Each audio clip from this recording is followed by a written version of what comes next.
Bon, c'est pas le tout, mais quand il faut y aller, faut y aller.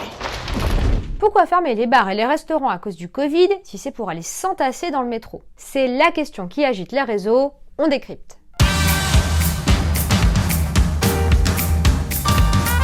À moins de vivre dans une grotte, vous savez que de plus en plus de villes françaises sont en train de basculer en zone d'alerte maximale.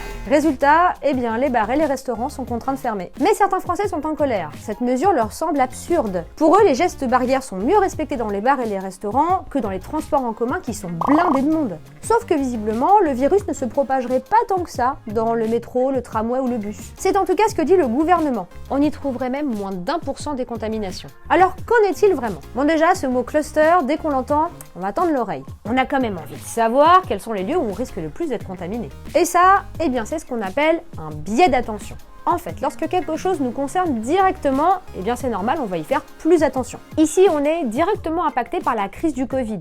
On est vigilant, on veut savoir où est-ce qu'on risque d'attraper le virus. Et donc forcément, on est très attentif au moindre foyer d'infection qui apparaît. Bon, revenons à nos transports en commun. Moins d'1% des clusters. C'est vrai ou pas?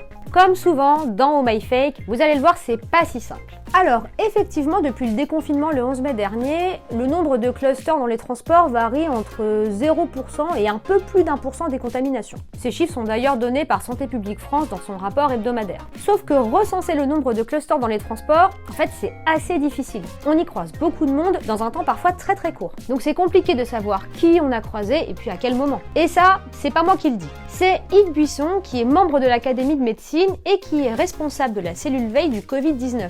Il est donc très au courant de la situation. Et puis pour lui, il faut quand même bien nuancer les choses. Les nouvelles contaminations, dans 10% des cas, ça vient des clusters. Mais que pour les 90% restantes, eh bien on ne sait pas.